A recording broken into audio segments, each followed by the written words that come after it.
Good afternoon, distinguished guests, ladies and gentlemen. We're delighted to welcome you here to the Royal Irish Academy for our discourse today. Just a small point, up to a few weeks ago, this room was scaffolded and we had no use of it, either during the pandemic for obvious reasons, but then more recently because it was being restored. So it is absolutely lovely to welcome you here to our meeting room, and indeed to the first discourse that I have been able to preside over back in this meeting room since I was elected president on March the 16th, 2020. So this is a really pleasurable occasion. And it is even more pleasurable for me to greet our guests today. So first of all, I'm Mary Canning, I'm president of the Academy. Present here this afternoon are Mary O'Dowd, who is our secretary, and Patrick Honohan, who is our treasurer, and our new executive director, Siobhan O'Sullivan, and Professor Jerry McKenna, who is our senior vice president. Academy discourses are the oldest and most renowned series of talks in Ireland.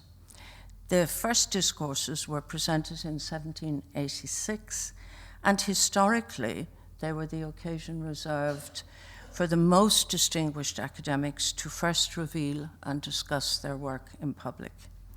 We now record these discourses, and they are available on the Academy's website. And just before we begin, with your permission, I have a small amount of business to undertake.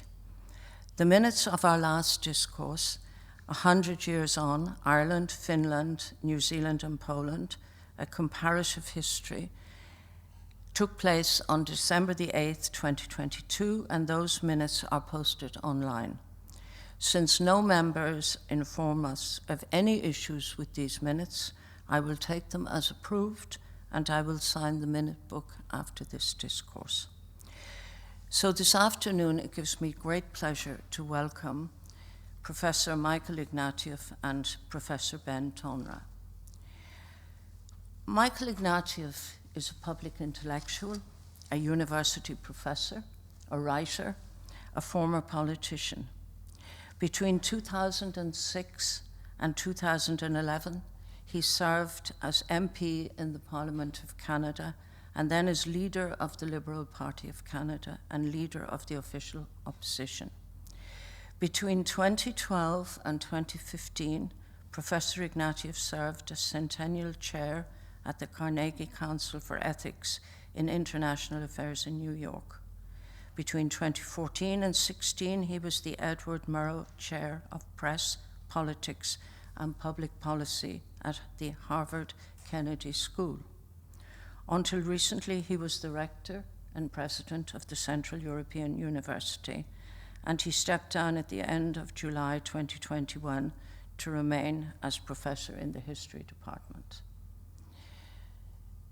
As you all know, without any doubt, the Central European University, which was set up in Budapest, was obliged to move to Vienna for various reasons, and perhaps relevant to the subject today, which is going to dwell, I think, on academic freedom.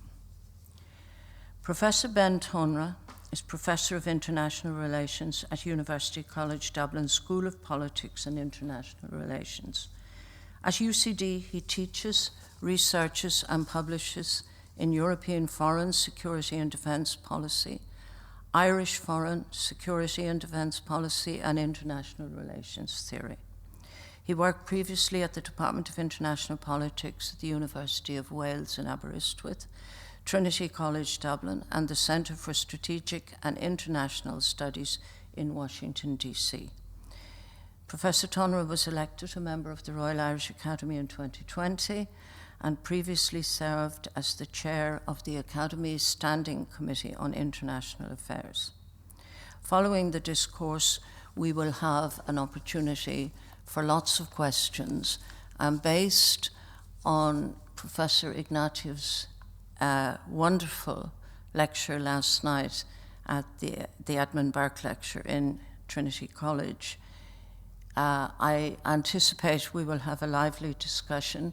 Last night, Professor Ignatieff invited the audience to be hard on him, and here inside a more intimate environment in the Academy, we might be hard too. So it is over to you, Professor Ignatieff, and thank you very much.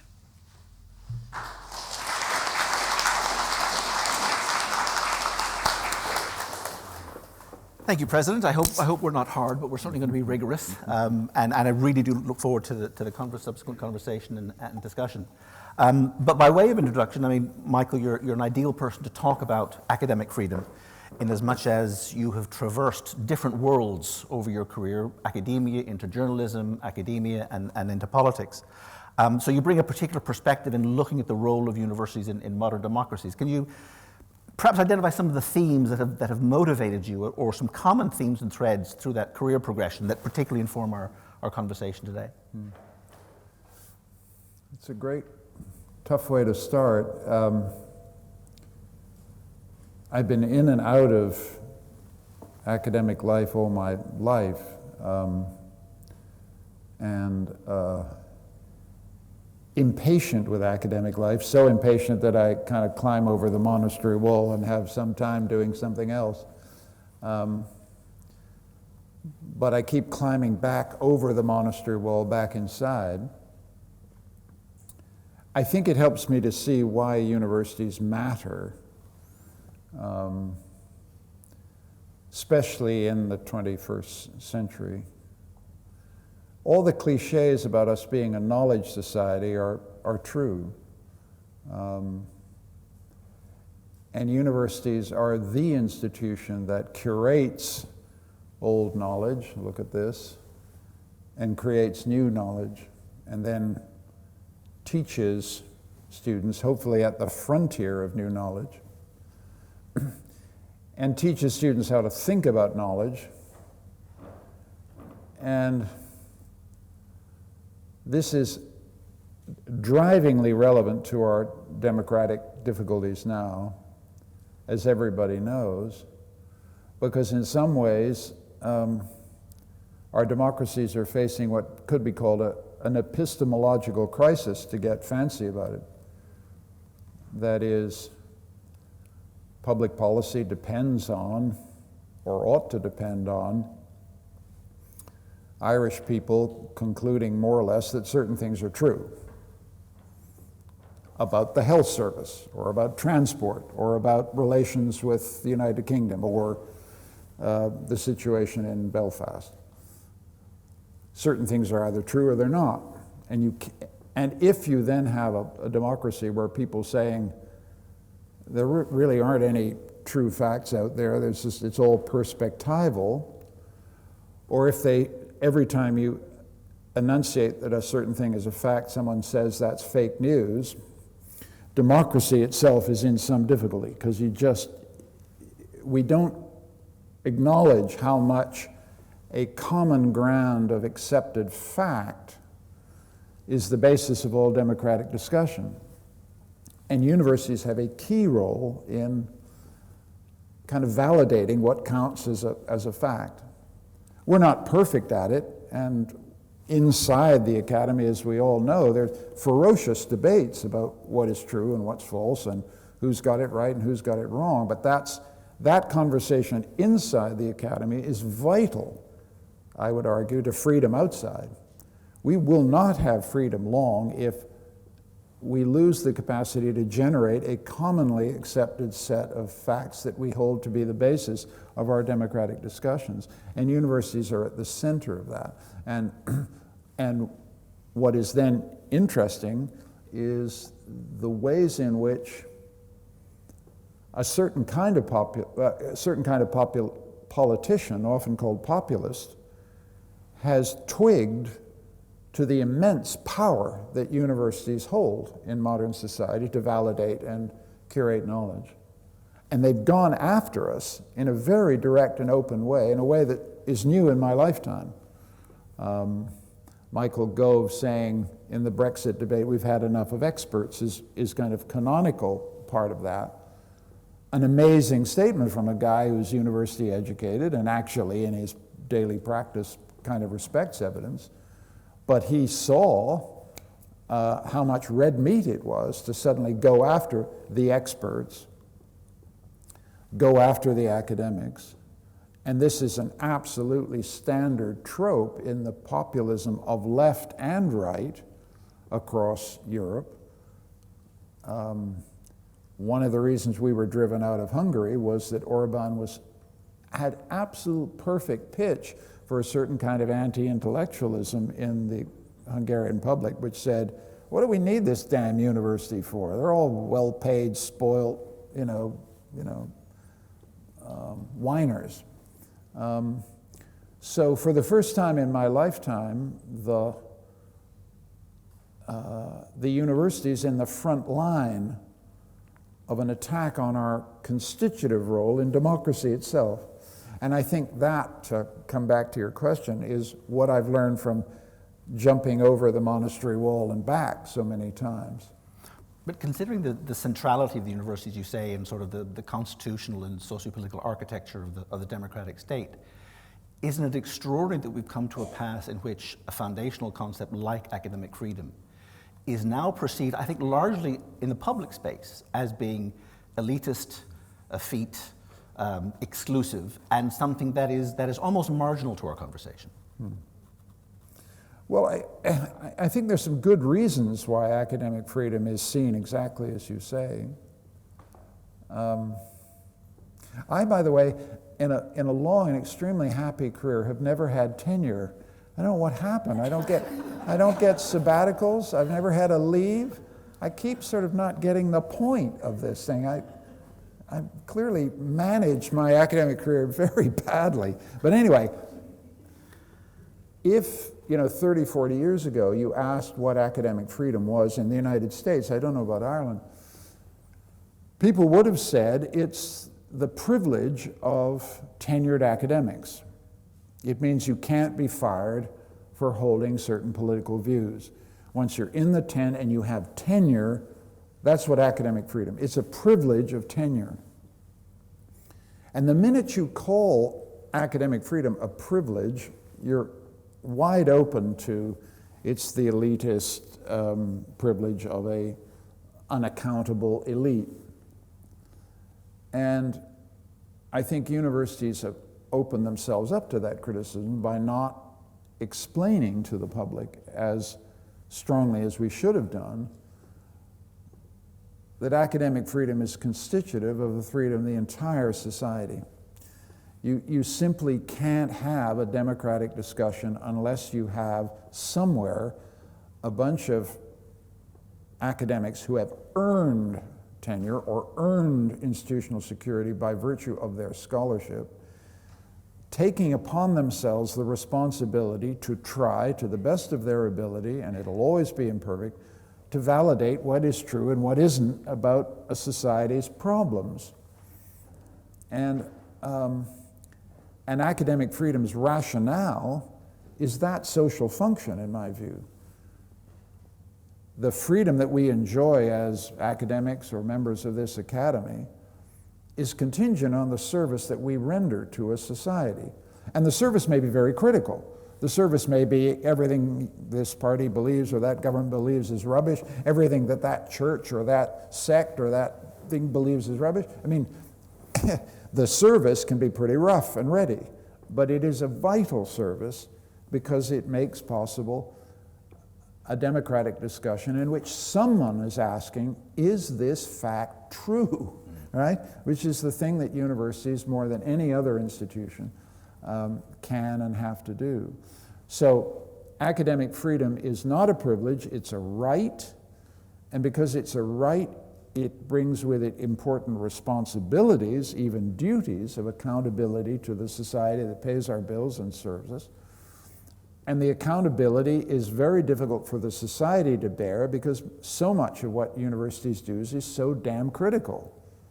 We're always, every week, some Irish academic is releasing something about the care system in some county or you know, some new piece of legislation saying, you haven't got it right. Well, that's their job. But politicians don't like it. The public can be mobilized against it because we do have middle-class incomes. We do have certain kinds of securities that a garbage man might not have, or a worker in a casual industry might not have. And we have to understand that resentment. We have to respect that resentment, in fact, and not circle the wagons and say, well, let's defend our privileges. I mean, that's a hiding to nowhere. And so we've got a battle on our hands to get out of the monastery wall and talk to the general public and kind of help them understand why we're on their side. Well, let's excavate those threats, because I think the title of the discourse, I think, is very important, because it talks about the threat from without, which we're going to talk about, but also the threat from within. And let me start with the threat from within. Let's see if we can't pull a few motes out of our own eyes in terms of academic freedom, its defense, and its prosecution. Now, I come from a discipline, international relations, where conceptual conversations are de rigueur. And we have had, over the last number of decades, quite a decisive move into what you might call sort of a post-structuralist approach to some of the conversations and issues we have. Now, I come from that side of the house, as it were. Would describe myself as a social constructivist. So we look at concepts, how they're put together, how they're defended, how they're promoted, promulgated, and we try and deconstruct and critique and pull them apart, basically, to make sense of the world and understand why we have arrived to the point that we have arrived at, rather than, you know, the classic we are where we are starting point. I think that is a positive, and I see that as entirely beneficial to academic and public discourse. But, and here's my provocation, my thesis, which I'd love you to tear apart, by the way, there are two partial consequences of that. The first is that in tearing down established notions and foundational, what we describe as foundational truths, we have opened the path precisely to what you describe, that every argument is simply an argument. There is only discourse. There is only conversation. There is no truth. There is no foundational reality. Therefore, as you say, experts have no expertise. Scientists have no science. Truth is whatever's in the eye of the beholder. That's on us, at least in part, perhaps. The second consequence, and again, this is even more provocative, is that in doing so, we have convinced ourselves that social reality is precisely a thing that we can build ourselves, that we can create our own truths, we can instantiate those truths, and we can insist upon those truths, which leads us to a position in which foundational scientific and biological realities can be brought into question, and more, that academics then begin to police the discourse. And we begin to police debate. And we begin to say, that shall not be discussed. That shall not be debated. Because the truth, now we have decided, is thus. Do you accept any of that? And if not, why? And if so, what are its implications? I think that's a very penetrating critique, and also very honest potential self-criticism of your part in the destruction of reality as we know it. That's going to be the subtitle of my biography. You don't often hear that. You don't often hear that, folks. It's pretty good stuff here. I don't mean to make fun of it at all. There's so many things to say here. When I think of international relations, the area in which you work, there's not just that problem, which is the ways in which an academic discourse then becomes so self-referential, A, and B, so destructive of the possibility of construing reality as it is, that we teach generations of students not to believe that anything is, unfortunately, stubbornly real. I mean, that's what you're saying. That's one problem, but the other problem is the world's going to hell. I mean, the other problem, which is a tremendous challenge to the academy, is that we are the creators of the narratives. We're the creators of the stories. We're the creators of the stories that allow folks outside to kind of make sense of the world. I mean, Fukuyama's End of History would be one example of a narrative. Whether you like it or not, it was very, very important. And that means that the university is under tremendous pressure from the society to say, what the hell is going on out there? The problem there is not, is it real or isn't it? It's crushingly real. People are dying as we speak in small towns in southeastern Ukraine, and we see it every night. And what the public is saying to international relations, and I taught it too, is what the hell's going on? Tell us a story that makes sense of this. And then we're sucked into very quickly stories that support what Western governments have done sometimes in ways that are not sufficiently critical of what Western governments have done. So we're in a whipsaw of, on the one hand, an academic discipline that is deconstructing all the existing narratives we've got, a frenzied desire from the public, give us a story that we can help us understand, Western governments pouring in narratives all the time. This is an ultimate battle between democracy and authoritarianism, between good and evil, etc., which leads to certain inconvenient problems. I am an pretty unconditional supporter of the Ukrainian side of this battle. But you're a damn fool if you think they are not committing war crimes. You're a damn fool if you don't think they are executing Russian prisoners on the battlefield. It doesn't change the ultimate rightness and wrongness of this, but let's not back ourselves into a situation in which a Manichaean division between good and evil allows us to forget our duty as responsible actors to look at what the hell is happening. That's an example of what I mean by the duty of academics is always to ask difficult questions about narratives and that stuff. But to get back to your point, the deconstruction industry has done some harm to the foundational claim that I was making earlier, which is universities, and we're in the business of deciding what knowledge is and building granite under our feet, as opposed to constantly chipping the granite away so nothing is real. I mean, and so I'm hostile to those tendencies, as I think you are in an admirably self-critical way. The other aspect of this, which you begin to see if you're now spent 50 years of your life in and out of this milieu, is when I think back to being a graduate student at Harvard in 1970, I'm amazed at the ways in which certain discourses swept through the halls of academia and took everything over. Suddenly everybody was a Marxist. And then a couple of years later, suddenly everybody was a constructivist, or a deconstructivist, or a structuralist, or a destructuralist, or God knows what. Every time the winds blew out of Paris, we all fell over. You know? But what that tells you is to be always to be very self-critical about academic fashion. There are fashions in intellectual life, just like there are fashions in shoes and clothes. And they are as coercive as the fashions in shoes and clothes.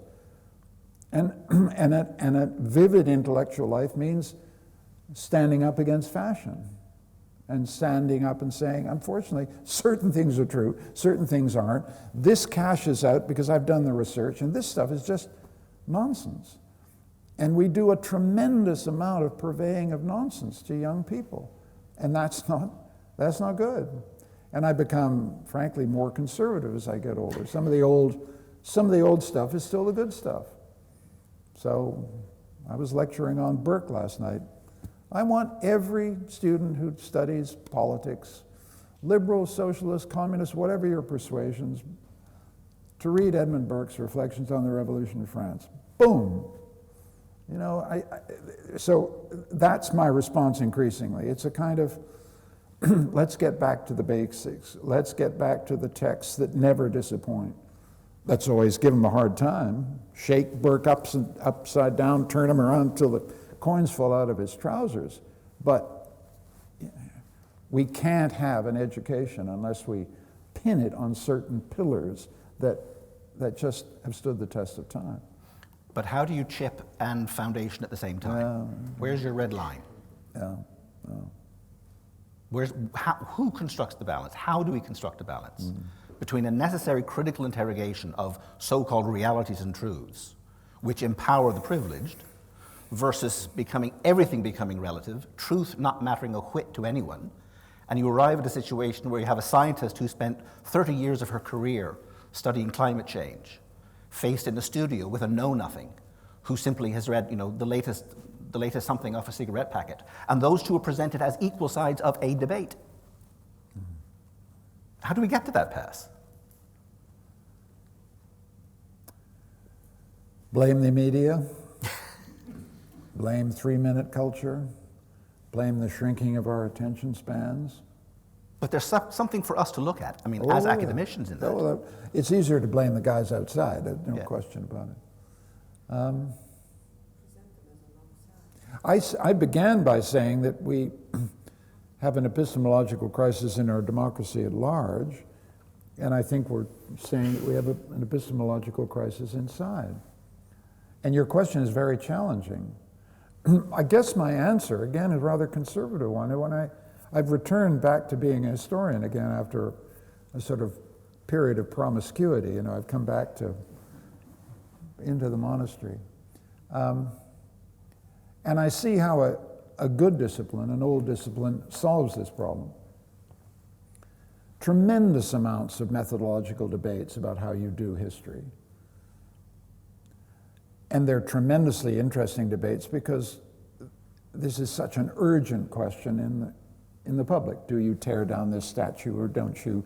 How do you acknowledge the imperial and colonialist and slavery legacies of institutions in this city, for example?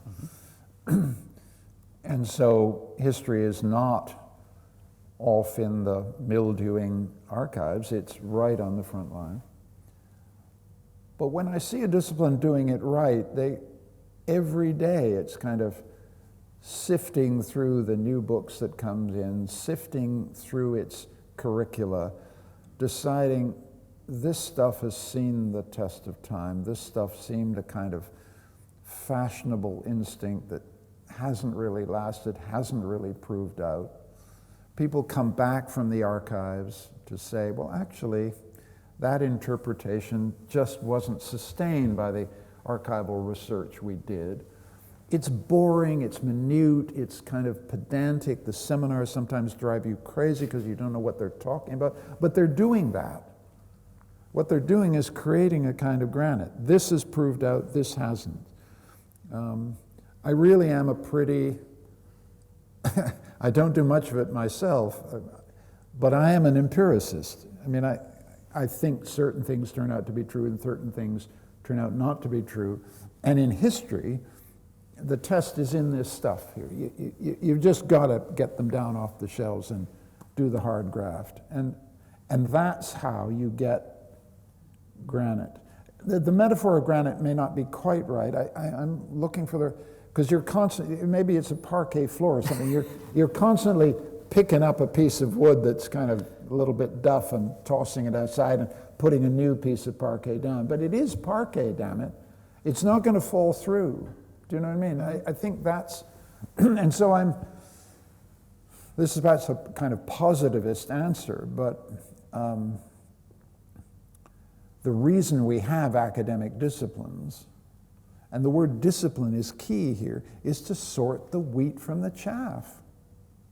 And academic disciplines that allow themselves to be taken over by fashions quickly discredit themselves.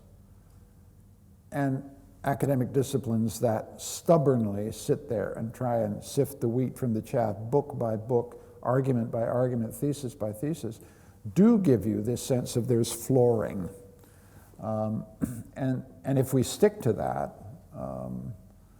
I think, and sometimes that means being deliberately irrelevant to the larger conversation, not rushing into the studio, not rushing to do an op-ed, but just grinding it out.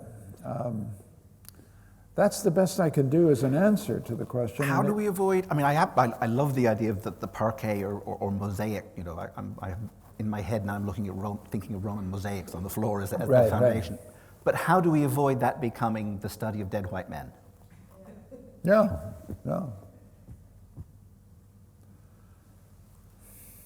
Boy. I mean, I've got a jackhammer on that parquet floor because that's where I'm coming from. Yes. But I know that if I don't stop using the jackhammer, I'm going right through the foundations and I've got nothing under me. Yeah, well said, well said. I think the dead white male question, I feel, again, when I look back to the education I had in 1965, when I entered in the University of Toronto as an undergraduate, and I flash forward to 2022, we've really gone after the dead white problem in a good way. There are voices that were not heard. There were voices that were not on any curriculum in 1965, and they damn well are now. I mean, I can give you a dozen examples of that. And the discipline I know, history, was just transformed by mostly female scholars, by scholars of color, scholars of different genders coming in there and saying, hello, wake up, and that's been positive. And that's now been incorporated, in a sense, into a disciplinary canon in a way that I think is good. I'm an unapologetic teacher of the dead white males, because that's what I know and that's what I know how to do. But even there, you can't teach the history of, give you an example. I've taught Tocqueville all my life. You can't teach Tocqueville unless you read his writings on Algeria. He's a vigorous proponent of French imperialism in Algeria. That changes how you see his discussion of democracy.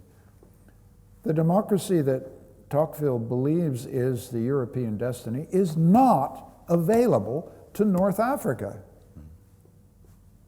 So that's a tiny example of how I'm teaching dead white males, but the dead white males are being seen in a very different light. And that's how disciplines evolve and change, and it should have happened a long time ago, but people have gone to the archive and looked at all this weird stuff Tocqueville is writing. It's fascinating, because he's a great man, and it's, to get a more controversial subject, I love David Hume. I'm a passionate devotee of David Hume. But it's relevant to recover the things he said about black people in the 18th century. It's relevant to recover the associations with slavery of Bishop Berkeley. All of this is relevant. But the thing you want students, and this is where it gets important to me, you want students to hold two thoughts in their minds at the same time. Bishop Berkeley was a great philosopher. He also had associations with slavery that we ought to know about. Hold both thoughts in your mind, but don't use one thought to cancel him. At Trinity, across the road, where they're thinking of taking his name off the library. In Edinburgh, yes, understand what David Hume said about black people and Aboriginal people. But try not to forget he's the greatest philosopher produced by these islands, a radical, revolutionary thinker. Hold two thoughts in your mind. But the instinct to erase, to cancel, is absolutely fatal to intellectual life. And, and this goes through the entirety of our culture. Wagner, sublime artist, vicious anti-Semite. Hold the two thoughts in your head. It's not hard to hold contradictory thoughts. That's what being an adult is. That's what I try and teach in my classroom. and should define the academy, holding multiple thoughts in one's head at the same time. It should. I hate to say this, but I'm going to put a pin in that and invite the audience to come back to it later. But I want to pluck at another plank in the academic eye in terms of the internal threats, and that is the institution of the university itself. Now, in this jurisdiction and other jurisdictions, public support for universities has collapsed or has been cut. Universities now are in desperate search of income to keep the lights on and the salaries paid. My own institution, one of the figures I saw was, 70% of our income is coming from non-state sources. So we're a business. We're out there to generate money. Yeah. A lot of that now is devoted towards so-called internationalization, globalization, the attraction of international students. Right. A lot of that is devoted to putting on campuses overseas. A lot of that is devoted to doing bespoke programs in other countries who want a doctoral training program or an architectural training program or something in their jurisdiction. So we're chasing. And if I abuse Hannah Arendt's phrase, the banality of evil, it's not so much that academicians don't think about academic freedom. It's just that in pursuit of income, in pursuit of institutional interest, we just forget. Is that a fair brick to throw with the edifice of the institution? Oh, boy. I was kind of hoping this discourse would be kind of a nice interlude before an agreeable You Irish said hard. lunch. You said hard. It's getting harder and harder. This is really working me hard, which is what you do when you're playing for time, frankly. I mean, look, I was the rector and president of a university founded 30 years ago to move Eastern Europe from democracy to freedom, and it was wisely thought that having a free university was a constituent part of a democratic transition, founded by a guy who's a genius at hedge fund finance. And so we're, I think, one of the few universities in the world that is exclusively dependent on one guy, a very, very rich, passionate, liberal progressive, who has doubled down and doubled down and doubled down in support of the university through time. But never suppose that doesn't pose acute issues about academic freedom, right? The good thing about George is you can say, George, back off. You can push back. But every university is faced with this trade-off. He who pays the piper pays the tune, and you've got to be, the defense of institutional autonomy, if you're in a university presidency, is a daily, is basically your job description. You want to get resources. I think there's no shame in internationalizing, in globalizing, in seeking partnerships with private industry, for example. But you have to, the university has to set the terms of its engagement. Let me give you a spectacular example of them getting it right. Louise Richardson, a wonderful Irish woman, Vice Chancellor of Oxford University, when COVID hits, says, we've got the labs that can generate a vaccine. Why? Because for 25 years, Oxford has been subsidizing money-losing research in epidemiology, trying to solve problems with epidemiological disease in Africa. So these had built up extraordinary scientific expertise in this field.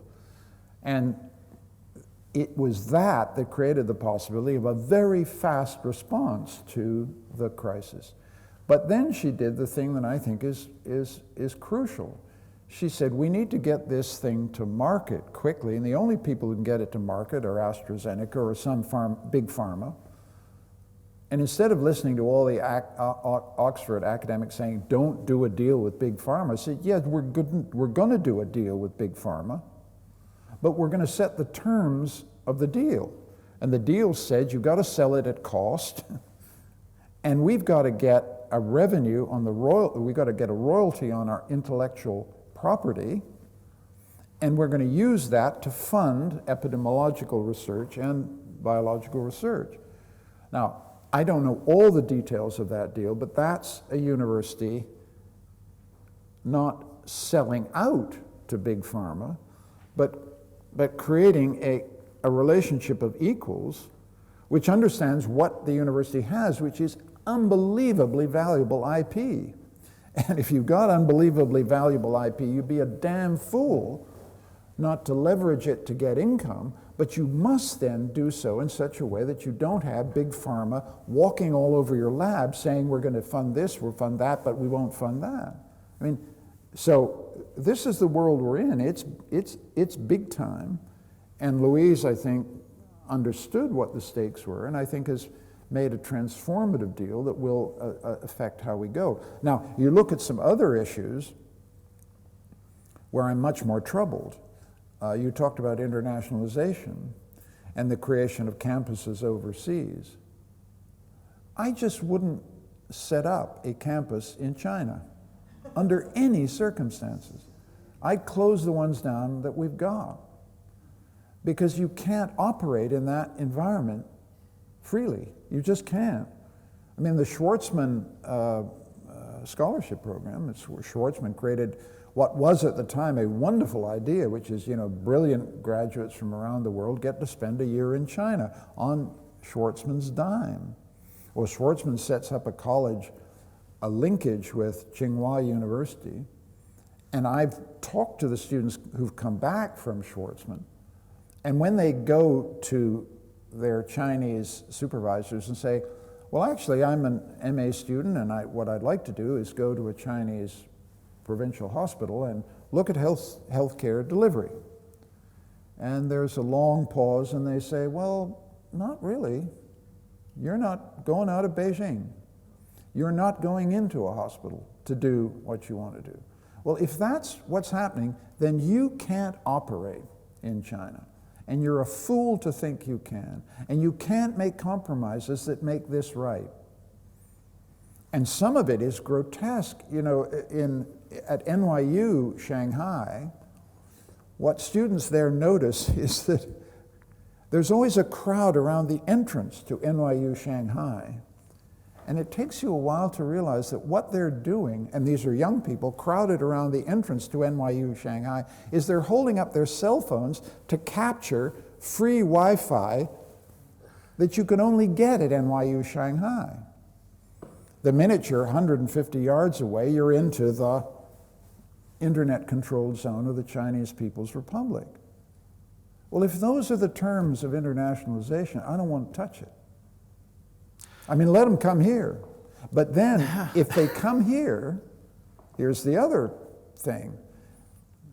I've had Chinese students at Harvard come to me and say, I've been a little silent in your class because the other guy in the class, I just don't know about him. I don't know whether he's reporting back to headquarters, right? I mean, this is serious business. And the final example, and then I'll shut up, CU has students from 120 countries. We're very proud of our internationalization. But we had an Egyptian student in Vienna post a few things on his Facebook critical of Sisi, the president of Egypt. He goes back home to see his mom and dad, who are devout Muslims and everything.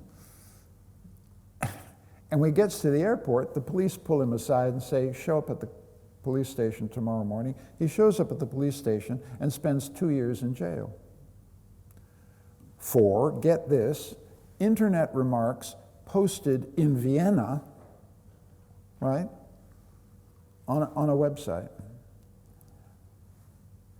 We have to understand that internationalization is now accompanied by the surveillance by certain foreign intelligence powers of the students we're so proudly teaching about academic freedom.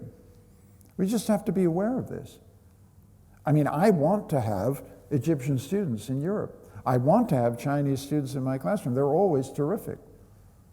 But we have to understand the pressures they're under, and we have to give them very clear guidance.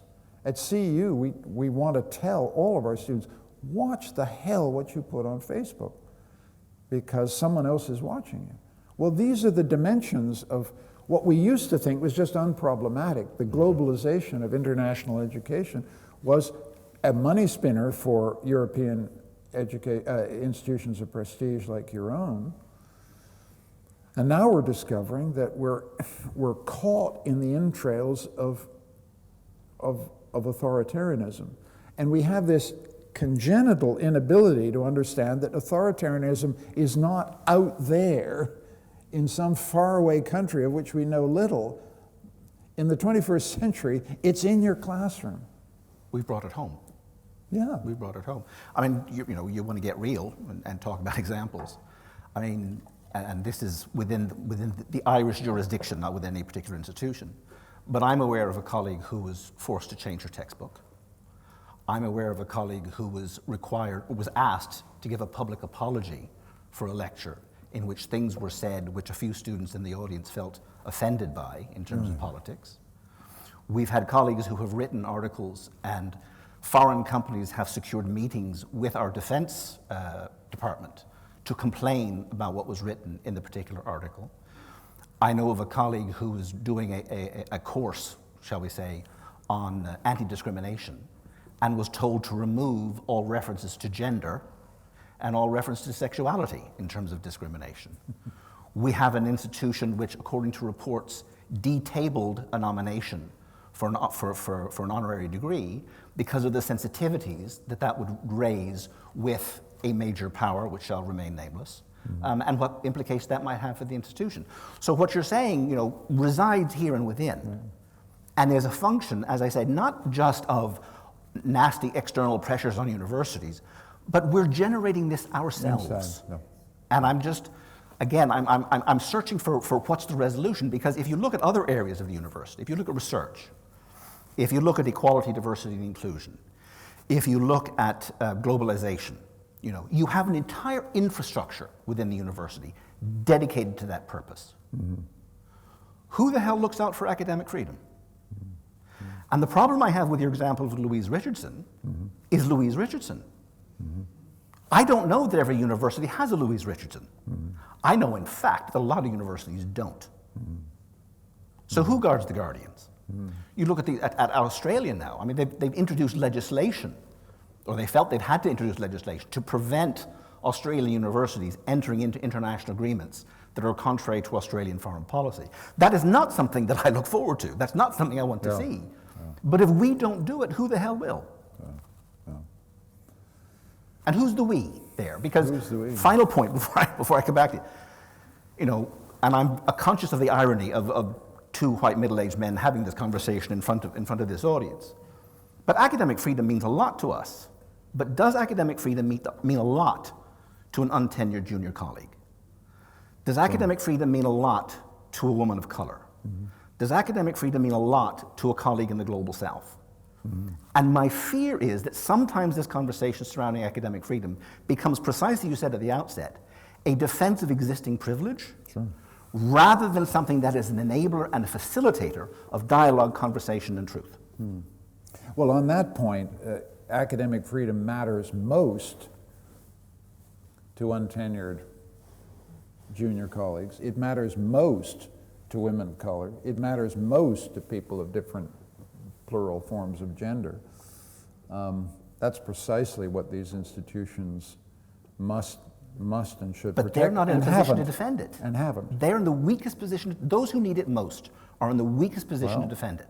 That's why we need to rethink this and separate it from it being the privilege of those with tenure, because that immediately sets up a fatal division, which is becoming worse and worse given the casualization of academic labor, which you see everywhere.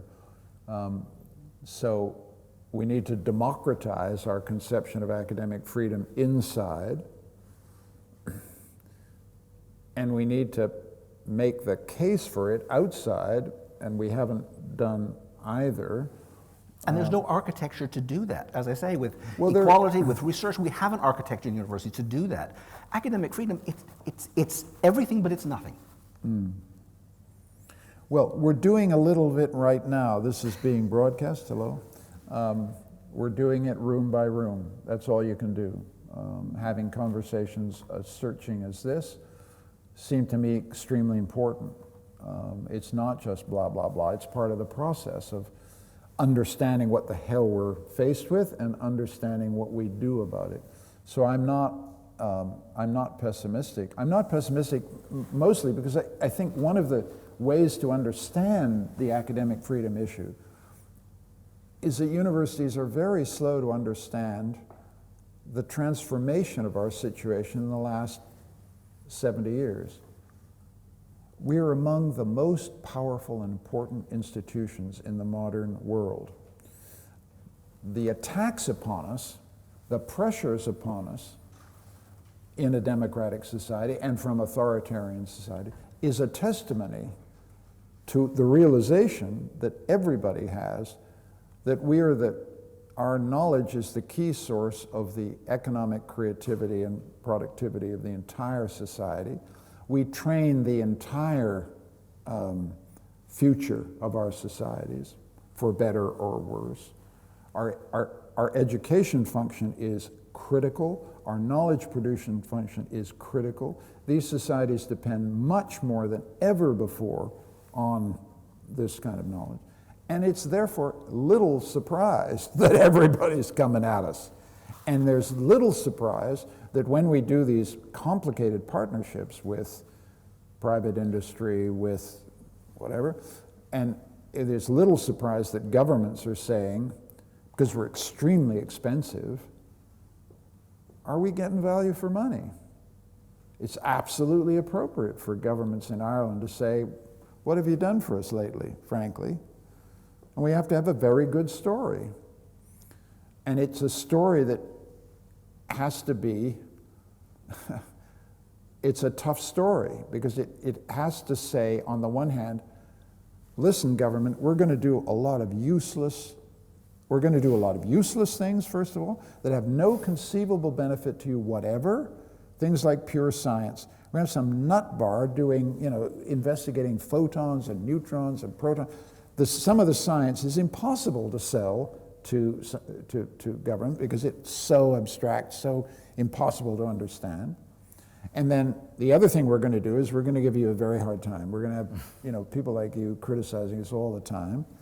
And you're not going to like that. Okay, that's the second thing you're not going to like. And thank you, we'll have the money, right?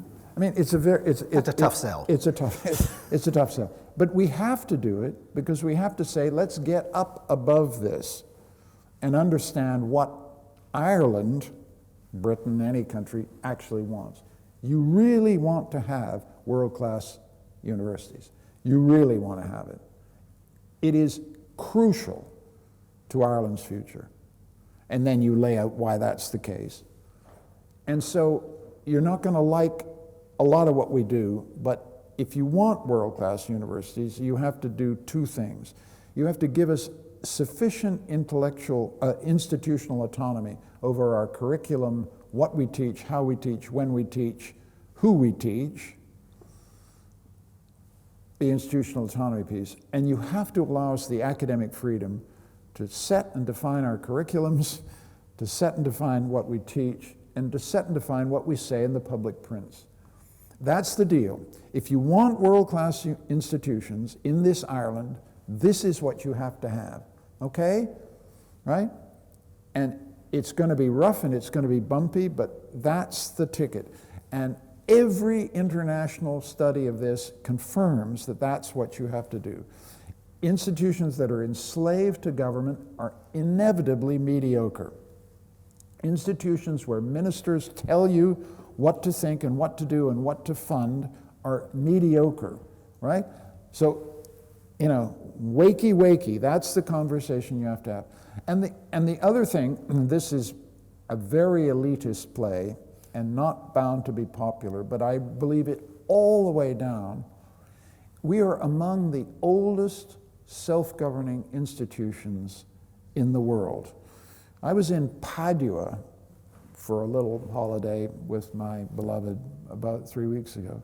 Padua is just celebrating the 800th anniversary of the university. Trinity is 1592, right? These are old corporate institutions that have ruled themselves for a very long time. And the reason that they are good is that they are self-governing. There have been tremendous problems with self-governance. They become corporate, enclosed, corrupt, church-dominated, whatever you want. But that kernel of the history, which is that they were self-governing free institutions, is central to the history of European liberty itself. And so you really want to defend that. This place has a royal charter, right? It's a Trinity has a particular history. You got to put the history on your shoulders here and make the case. We're not just some other productive unit in a 21st century economy. We've been here before you, we'll be here after you, frankly. Now, nobody wants to hear that, but that really is the guts of it. When I stand up as a university president, I feel that I am representing not the tradition of my 30-year-old university, but a much wider and deeper tradition that's basically a tradition of freedom. And that's what we want to say. Now, it's a persuasive case to me, obviously. But let me. But I think if you let me loose on an Irish Minister of Education, I'd have a hard time. I'd take it. But let me, as a close before we open it up to conversation, institutional autonomy and academic freedom. But do you trust the academy to deliver, if given those two things? And if so, why? I don't always trust the academy to deliver. Sometimes the academy will use institutional autonomy to close itself off, become a kind of corporatist old boys club. I don't trust the disciplines not to become enclosed in a kind of self-referential downward spiral. I mean, there are enormous difficulties. I don't excuse the possibility that universities get completely captured by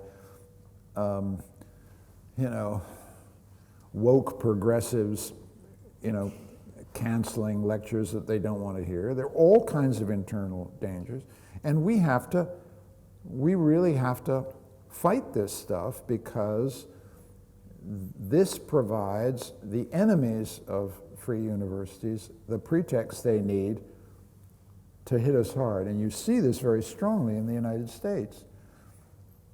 It is extraordinary to me, in fact, and a sign of the university's centrality to the cultural and social and political debates of our time, that the question of woke culture on an American campus is the bell to ring if you're a right-wing populist in the United States.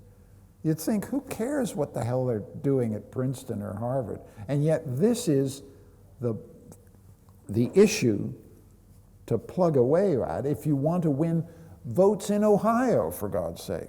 What does that tell you? It tells you how central the university has become to a society's self-definition. But if that's the case, then we have to clean up our act. I mean, it's just unacceptable to have places devoted to freedom shouting down or suppressing speech, becoming little tyrannous covens of political correctness. I mean, it's mortal. So in terms and of... I had the worst day I had as rector of Central European University was not my battle with Viktor Orban. It was the day 60 students walked out of a lecture by Roger Scruton because they didn't like a conservative homophobe lecturing them. I despise his homophobia, by the way. I mean, I think any reasonable person does who's looked at what Roger Scruton has said about gay people. But he's conservative. He was invited to give a lecture on conservatism, and he was deliberately invited to take apart all the liberal platitudes that we hold so dear. And he did his job extremely well. But 50 students got up before he even spoke and walked out. Well, this stuff is poison, absolute poison. And Viktor Orban sat there to the degree that he cares about us at all, thinking, yeah, exactly, that's what's wrong with Central European University. So we've got stuff to do here. Okay. I promise I'd give plenty of time and space for conversation and discussion, and I do get a sense that there are a lot of questions, a lot of comments in the audience. So why don't we open it up and take some questions? And I think we have some microphones that people can use to pose their question or make their comment. So if anyone would just like to indicate in the traditional way, please, here to my right. And if everybody would just, as I say, wait till you get the microphone. If you just briefly introduce yourself too, please. Good afternoon. My name is Dr. Nala Gofinila. Thank you both very, very much. It's such an important topic. And I have a couple of remarks to make, and then I have a question that I'm hoping you can help with. First of all is that we spoke a little bit about the past and the achievements of the past, and sometimes when we look at, for example, Marxism and Christianity, these are disciplines that are fully constituted. Mm-hmm. So therefore they have a knowledge that we have benefited from, even if we're not practicing Marxists or practicing Christians. The knowledge absorbs. And we study and we have our sources, and this is very, very important. And so we also then have the advantages of our foundational research, building up the structures of our buildings, of our mind. Mm-hmm. But the positive research has brought about great achievements, and so we have this outwarding effect that is, knowledge transfer and mainstreaming and so forth. But one of the challenges always is that tenure is one thing, but when you don't seek tenure and you seek really good positions, you have a remarkable CV, and I'm quite sure you do. So it's sometimes tenure allows you great security and stability in your life, but when you actually, as you say, take that journey into public life and into what is the university life, it gives you a profound knowledge of how knowledge works. And so those are my remarks that brought me then to a study, which is looking very, very much at core research, when I had spent so much of my life in practice and research practice and performative practice and so forth. And I spoke to the director of CERN about this as well, and it's a most important challenge for the university to really dig their heels in. And that is, the rationalization is not financial for core research, but it is of the very, very foundational principles that are easily described, because you cannot have profound changes in society unless you have a structural shift that's paradigmatic. And this we already know. So when you're in the media and the person who is beside you is versed in maybe the issue of the day, they're looking to you for that foundation. They're alongside you in the chair beside you. It doesn't mean they have your knowledge. So you don't have to feel that fear. You can be I'm quite sure, arrogant and strong about it, and you must be, because people take these things for granted. And the other thing is that the financial structures, the rationalization of our research, what do we count as value? It's not so much about, being able to itemize everything, but it's been making sure that the person who is carrying out the research can go that journey. And this is something that's very, very difficult. So time and freedom. Time and freedom is about reality, is establishing new realities. And there isn't a percentage between core research and applied research. But how do we dedicate that kind of devotion? It's not necessarily tenure either, but it's investment in big questions. How do you do this? You're president of a Central European university, you have omnistasis. You also have a mind that's able to leap in and out of the public domains. You have a respect for them. What is the kind of argument you can use for this? Can I let you cogitate that for a minute, because I'd like to get as many colleagues in as I possibly can. I've got two colleagues here on this side of the aisle, and then on that side of the aisle, if we could get the microphones. Here.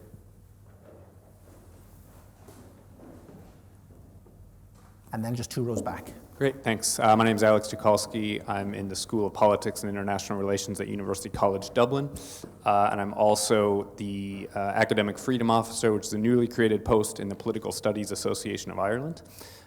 You talked a little bit about your experiences with academic freedom leading CEU, kind of from the Soros side, and you briefly alluded to it there from the government side. I'm just wondering if you can reflect more on the strategies that you took and basically what it was like to come under that kind of assault from an authoritarian government. Thanks. And then finally, the gentleman here. Donald O'Brien. I'm not attached to any academic institution. You've talked about academic freedom and university autonomy completely in a self-referential way. There are other groups in society that claim equal autonomy and equal freedom to exercise their skills based on a body of knowledge, which most people would assume that they will contribute that on some form of altruism. I mean, the classic professions of medicine, law, engineering, if you like, and more recently, journalists who will say they're asking questions that the ordinary man wants to know, and they claim that autonomy. Both groups are like you. They are also subject to financial pressures, and more importantly, they're subject to what I call the increasing exercise of their professional skills and knowledge, including the acquisition, in bureaucratic type institutions.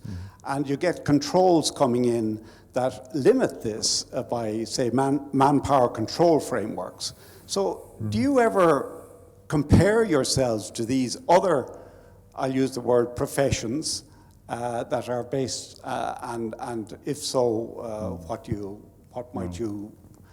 how would you line up with them? Right. Easy questions, Michael. Easy Boy. questions. Wow. I'd like to start with the last question because I think it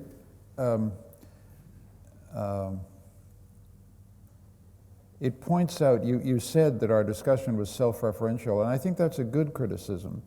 And I think the way to think about academic freedom in a sort of historical, sociological way is to remember that one of the glories of a free society is that the medical profession regulates the medical profession. The lawyers are supposed to regulate the lawyers. Journalists have some degree of internal self-regulation.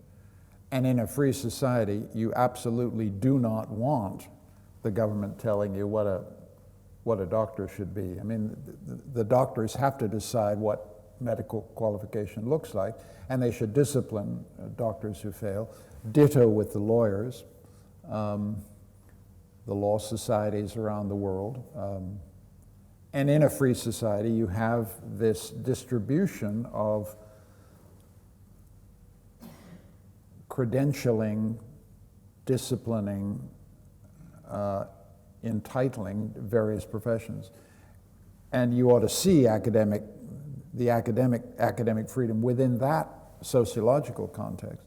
And then if you step back, and you start thinking about Montesquieu, just if you'll allow me to be, it's a professional deformation. I can't stop referring to these dead white European males, but they have guided me all my life, and I'm stuck with them.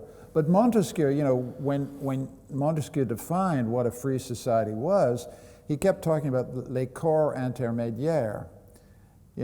A free society is not simply majority rule, parliament. It is also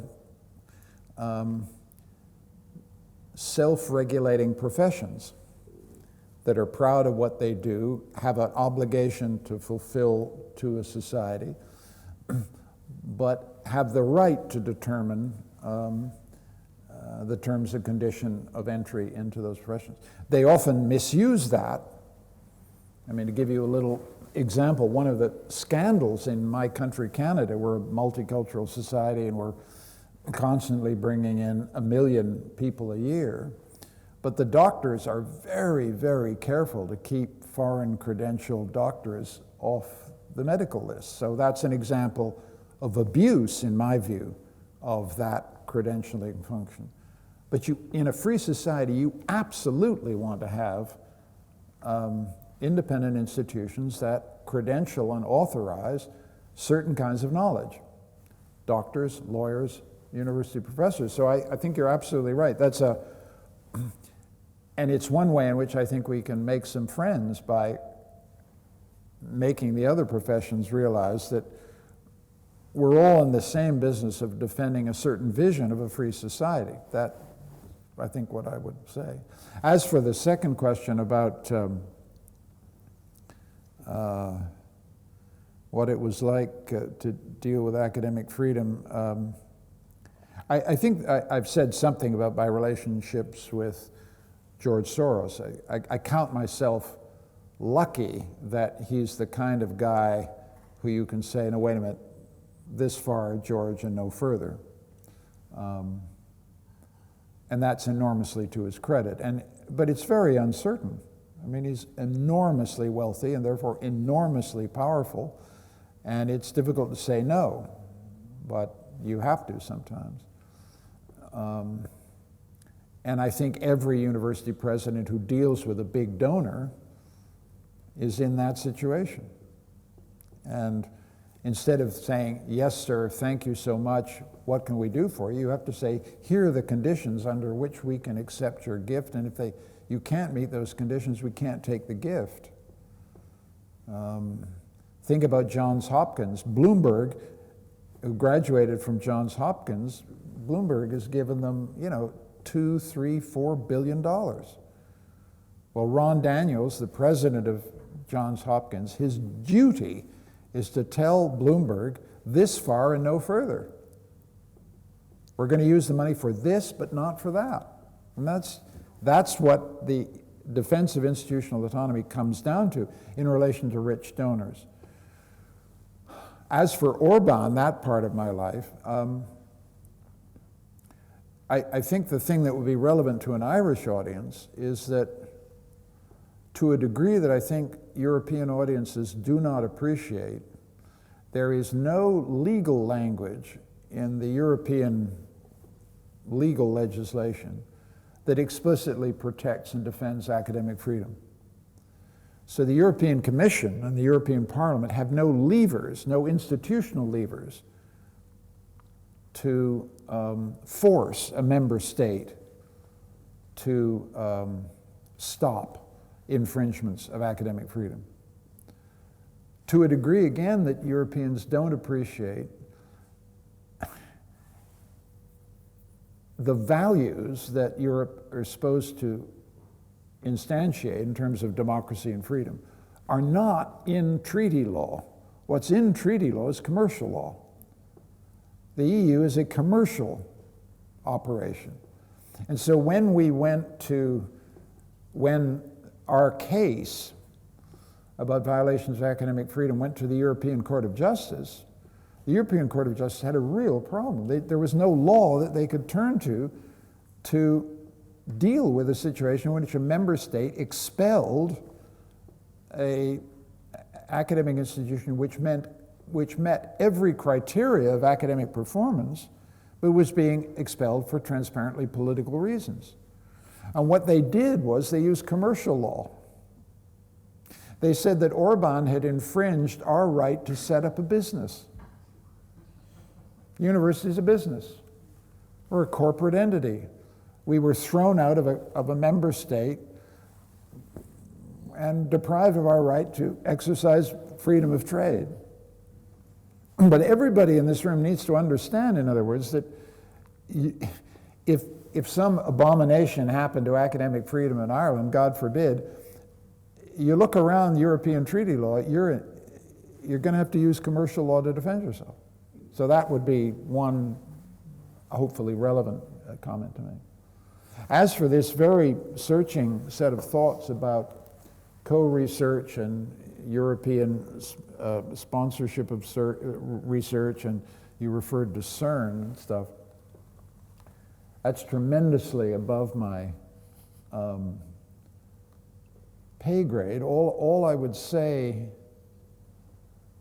there, watching European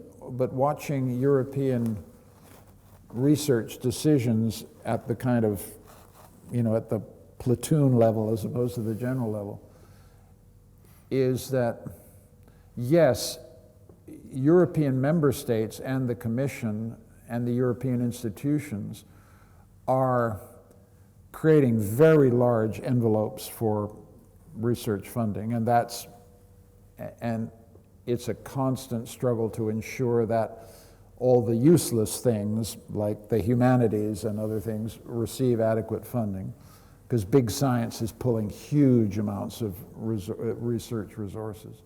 But the thing that has impressed me, just judging with ERC, European Research Council adjudication, is that it really is down to the professors.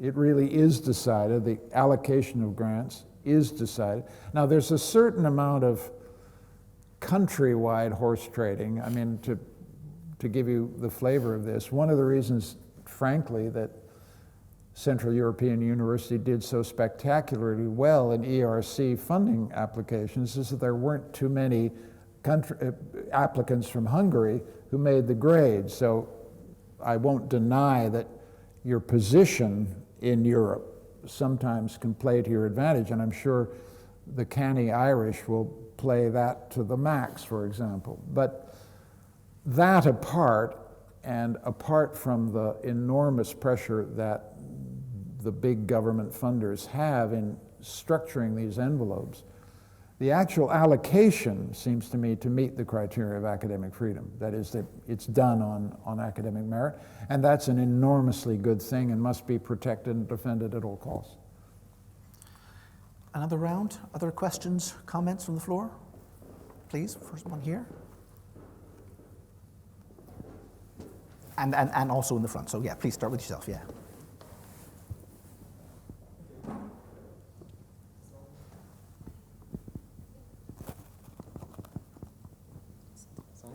Thank you. My name is Adam Coleman. At the moment, I'm hoping to start a PhD on Edmund Burke's Irish afterlife in 19th and 20th centuries at Oxford next autumn. I just have two questions, if you don't mind. Could you pull the mic away from your face a little, because you're popping? Just Okay. keep going. But Is that it? That's better. Is that yeah. okay? Sorry. Did you hear the first part? Yeah. Did you hear the first part of my introduction? Sort of. Okay, so I'll just start again. My name's Adam Coleman. I'm at the moment I hope to start a PhD on Edmund Burke's Irish afterlife at Oxford next year. Just two questions. As a public intellectual, how would you describe or define the role of public intellectuals today in the age of Twitter and the 3-minute mind, as you described it earlier? And secondly, what advice would you give to an aspiring academic and PhD student in an age, based on your own experience, in an age where the academia itself seems like a sinking ship, like like not a very aspiring model, and just thoughts would be appreciated. Thank you. Gosh, I hope we haven't put you off, but we'll Michael will be inspiring in just one moment. There's another question or comment here, please. Yeah. Oh, yes. I just wanted to ask you, how soon do you think the students who are currently in the university, for example, who are the woke students, who can't hold two thoughts in their head, so that will become the professors within the university? I mean, heretofore you've always been criticized by, I'm sure, when someone applies for a job, that you would appoint somebody who reflects in many ways your own standards and your own thoughts, and they get the job because you feel that they will carry on the tradition that you have. But there are students, obviously, the 60 or 40, 50 who walked out, who don't feel the same way and don't reflect what you think. So what happens then? No. And then just finally this round, at the back. Hi, my name is Nino. I'm from the Georgian Embassy. Well, thank you for this very interesting conversation.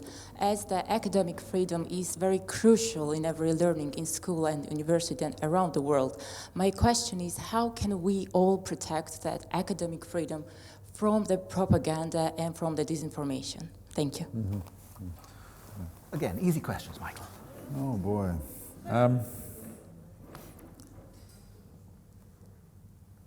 Public intellectual in the age of Twitter. I have been called a public intellectual all my life simply because I've had a promiscuous life, and I've often felt public intellectual was the kind of kiss of death. You know, the last thing I wanted to be called was a public intellectual, because it also relates to a history, you know, that goes back to Sartre and Camus and all that stuff, in which intellectuals had an authority, a cultural authority, which has vanished. But even at the time, I think, i.e. in the Paris of the 1940s and 50s, was a big mistake anyway. So I'm critical and dubious about the whole definition of a public intellectual. What I'm not dubious about is people who know something, really know something, that is, people who've mastered a discipline, getting into the public debates and courageously defending what they actually know. I think the temptation for public intellectuals and the temptation for academics in public platforms is relatively easy to define. It is, you must avoid the temptation to talk about stuff you don't know anything about. I mean, the really fatal thing is to think you're kind of omnicompetent. And, you know, I feel such authority as I ever had as a so-called public intellectual had to do with the fact that I knew something about something. I really knew it. I did a lot of talking about the Balkans in the 90s. I felt I was entitled to do that because I stalked and traveled and walked and traversed every step of the ground. I felt I had the authority to talk about the Balkans because I knew something about it. Not more than anybody else, but I knew what I knew.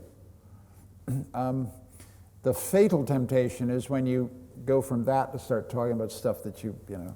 Well, I'm glad you asked me that question, and then you just go over the cliff. So it's understanding where your intellectual authority lies and not, you know. But that helps me to answer the second question, which is, you know, why do academic life at all? Because it's a sinking ship. When I did my PhD in 1969 at Harvard, I thought I was joining a sinking ship. So don't be too discouraged, you know. It's always sinking is the point, but somehow the damn ship never quite goes down, you know. What am I telling you? I'm telling you it's lonely and discouraging to do academic work. I deeply remember how lonely and discouraging it was when I was in my 20s. And I nearly went under, frankly, but I got through it and got a PhD. And I now know what I know. My academic training was crucial to giving me a sense that I had a certain limited authority on a few subjects. And that sustained me ever since. And so I just hope you don't get discouraged and you come out of it knowing what you know and then using it to speak, to argue, to write, to change people's minds. And I think it's the most wonderful profession in the world. I really do. And don't want you to drop out and slip away and think the ship is sinking, because the ship is always sinking. That's what I would have to say. The next question, I may have forgotten some of the flavor of it, but I heard you say in the course of it that there's always a danger in recruitment that you begin to choose your own, and so academic hiring, like all professions, begins what you end up doing, although you won't admit it to yourself, is reproducing yourself and reproducing your own, essentially your own biases. And this is what it means to work in an academic discipline. The word discipline seems to me crucial here. To understand that your responsibilities are not to reproduce yourself, but to make your discipline stronger, make your department stronger, for example, by hiring somebody who precisely doesn't agree with you. It's extremely difficult to do that because they're often very disagreeable. They come in and they start challenging your monumental scholarly achievements and your sublime wisdom. But that's what you have to do. You're not here to reproduce yourself. You're here to strengthen your discipline in your department, and it's very easy to forget that. And but great departments and great disciplines do not allow themselves to be captured by fashions, do not allow themselves to be captured by cliques, and are constantly seeking to reproduce a genuine pluralism in their disciplines. And if there's one thing that, dead white males like me, and I'm nearly dead, have learned about a multicultural and pluralist society that's come into being since I was a young man, is that pluralism, social, racial, sexual, gender, political, everything, is good for thought. It is, in fact, the condition of modern intellectual creativity. And if you don't understand that, you don't understand anything about why modernity, living right here and now, is the only time I would want to be alive. Because I do remember what my classroom was like in 1965, and I don't want to go back to it. Because they all look like me. And that is not a ticket to intellectual growth and development. So, now there was another question. Final question about disinformation and propaganda. Well, you got to do 1,000 of these. You got to get out all the time and talk about this. The initial question made the very good point, is we do too much talking to ourselves. We're all convinced that academic freedom is a terrific idea, the universities are wonderful, and that we're much misunderstood. And we keep saying that to ourselves over and over again to make ourselves feel better. That is not a strategy of communication. That's a strategy of comfort. And instead of a strategy of comfort, we need a strategy of engagement. And go out to, yes, political parties, yes, to people who've criticized us, and say, okay, let's have this out. You have a problem with universities? Let's do some business together. Let's talk.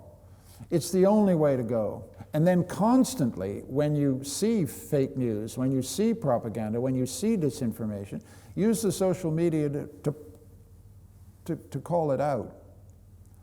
But we've got to stop comforting ourselves and consoling ourselves, and also thinking we're weak, defenseless, embattled. Remember what I said, we're the most powerful institutions in this society, and we don't realize it. And the issue is how to use our power well and responsibly in service of these societies, because they would go down without us, believe me.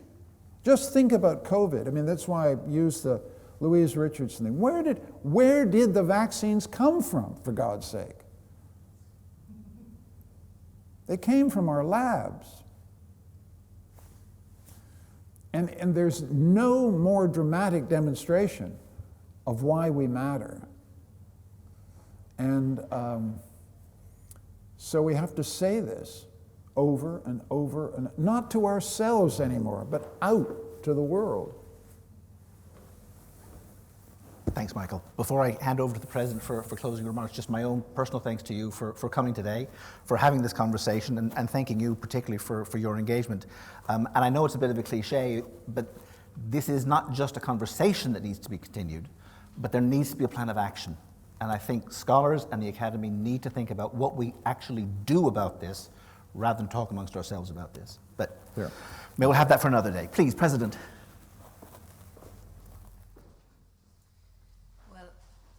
I think everybody here is going to agree that the Academy fulfills its responsibility to have important conversations within these walls. And this was a very important conversation for Ireland, and an important conversation internationally. And we have probably tired you out hugely, Michael. I heard all the questions you took last night, and again now, and I feel that probably you're going to get on the plane leaving Ireland and say, whew, gosh, that was tough. But we're very grateful for that. I'd like to also, before I close this, make a few personal comments.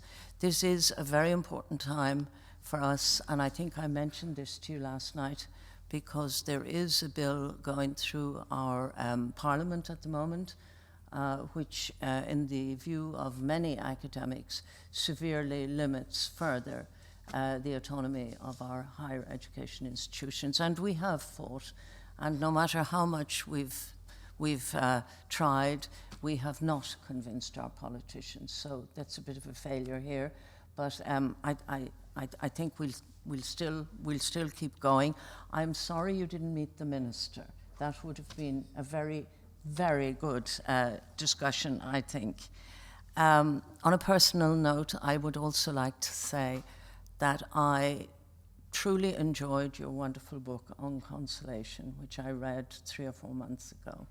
And at a time that is so troubling for us all and has posed so many questions and problems for all of us out there. There are so many challenges, and you've mentioned some of them. I do recommend others to read this book. On Consolation is a series of, I think, quite brilliant essays. You said last night that you didn't have enough literature in there. I thought you had plenty in Anna Akhmatova and Albert Camus, to name but 2. But wonderful essays on how philosophy and the thoughts of writers from the Bible onwards have given us some thoughts to get us through these dark times. So thank you very much. So it just falls to me to close this meeting formally. I would like to thank our Secretary, Mary O'Dowd, for organising this programme and for inveigling you to come here. I would like to thank Ben for really penetrating and indeed very wide-ranging questions, which I think has given us all further cause for thinking what we might do here inside these walls, Ben, so thank you very much. The next Academy Discourse will be on Tuesday, the 29th of November at 6 p.m. We will have the Nobel laureate Sir Peter Ratcliffe, who will speak about understanding human oxygen sensing, adventures of a physician in science. Professor Ratcliffe is director of the clinical research at the Francis Crick Institute in London and director of the Target Discovery Institute in the University of Oxford, relating back perhaps already to some of the points you made. Details of these events are all on the Academy website, www.ria.ie. I hope you'll be able to join us then. Thank you for attending today's discourse. And for those of you who are online, well, I'm sorry you were online, but I'm glad also that you will be able to realize that there was a very stimulating and wonderful atmosphere in our meeting room today. I'd like to, in the traditional method, to thank Michael and Ben for a wonderful, wonderful discussion. Thank you.